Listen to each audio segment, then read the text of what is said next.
What's up, everybody? This is Colin from Holistic Heritage Homestead. I hope you're all well. We have 5 hatchlings, folks. We just hatched out 5 chicks in our incubator, and this is amazing. Now, some of you folks might not know what to do next, okay? I think a lot of people are just used to buying chicks at stores or having them shipped to them. And a lot of people don't know what to do if they hatch out their own chicks in an incubator. So me, what I wanted to do is give them food and water right away. And my very smart wife said, don't do that. So it's recommended to give them 24 to 72 hours after they hatch to let the nutrients that they get from the yolk, okay, to let that kind of just work through their system, and that's enough food for them to last a little bit. And you want them to dry out. So one thing to look for is you kind of want their feathers to be more puffy, okay? You also want to look for dry feathers. Another thing to look for is activity. You can see these chicks are active in here. They're moving around doing chick things, and they seem healthy, thank God. And I think they're ready, okay? I would say a minimum of 12 hours, okay? A lot of people recommend 24 to 72. I think 72 is a little too long. Now, don't beat me up in the comments, folks. People that raise chickens are very opinionated, and you know, a lot of opinions, not a lot of facts. But I think 72 hours is totally fine because that's natural. But I prefer to at least give them water before 72 hours because although they have nutrients from the yolk, from inside the egg, okay, they do not have water. So the great thing about the incubator is it's controlled humidity, okay, and a controlled temperature. All right, it's about 100 degrees, I believe, in there, and it's currently 62% humidity. So get an incubator that has a humidity control and temp control. I'm assuming most or all of them do nowadays. In general, folks, for those of you who have been following our channel, Holistic Heritage Homestead, the holistic part is about thinking holistically, empirically, broad, thinking of many different things and connecting many different dots. And one of the things we love to do is mimic nature. Nature is always right.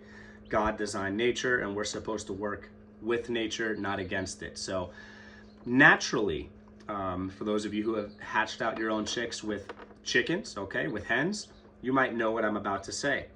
The mother tends to sit, okay, on the eggs and hatch out more than one chick before the chicks are freed, before they leave the mother.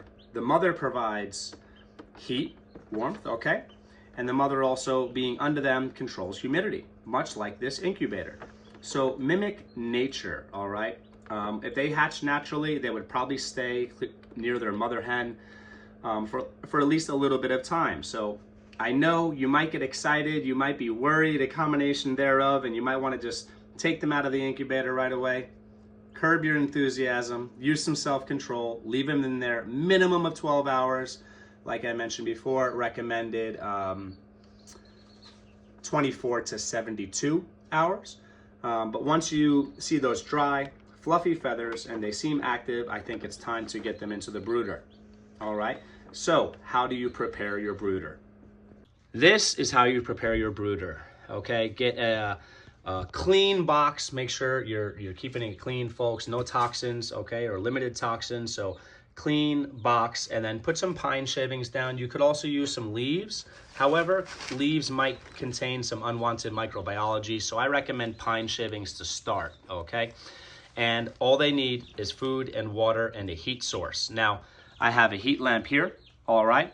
And what you want to do is you want to preheat the brooder. You want them to be entering a warm environment, okay?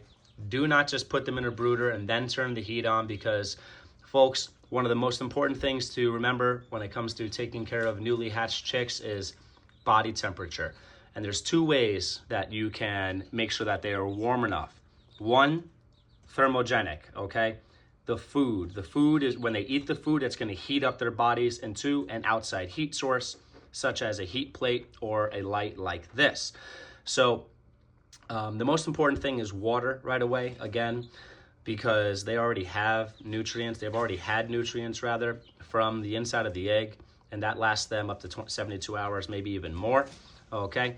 But they do not have water, so get them in the water. There's two different schools of thought. Some people say dip their beaks into the water so that they know where the water is, or at least one chick, so that the other chickens will, if that chicken knows where the water is, then the other chickens will follow them to the water source.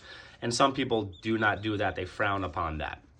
Hey, do whatever works for you. If you see that the chickens are not drinking, you might want to dip those beaks in there so that they're aware of where the water is. As far as the food source, just leave it there. They'll find their way to it. Now, as far as the food source, you could give them a crumble, okay? You want to get something like a grower crumble. What I have here is something that is arguably much better. I hard-boiled some eggs and I crumbled them up. Now, you might be thinking, why eggs? Well, chickens, okay, are made of eggs. So all of the nutrients they need are in this one food. It's a complete food for them, super high in protein.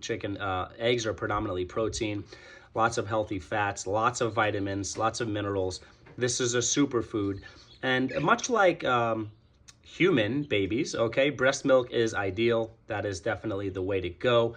And colostrum, that first super special breast milk that mothers produce, is packed with nutrients. So this is like breast milk, or possibly even colostrum for chicks. There's a great tip for you right there, folks, okay? Get that in there. If they're not eating the crumble, the egg crumble rather, then switch that out and put it in some grower crumble, some crumble made for newly hatched chicks. Now, if you don't see them eating within a short amount of time, you might want to contact a vet if you want to go that route, or just let nature run its course and see what happens.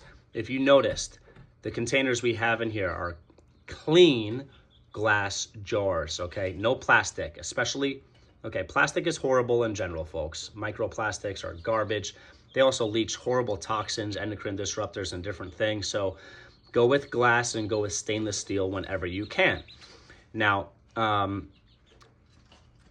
with the heat, okay, plastics are horrible. When you add heat to certain plastics, it's even worse. It can cause more of those toxins to leach out into whatever is touching the plastic. So the glass, that's going to heat up nicely and not leach toxins, or very limited toxins. All right, so if you got something out of this video, hey, I just taught you folks how to what to do after your hatchlings emerge in your incubators, okay? That's real simple, straight to the point, all the information you need, one video. Please subscribe if you got something out of this.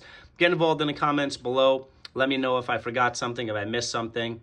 We all learn from each other in this awesome homesteading community. Take care, everybody.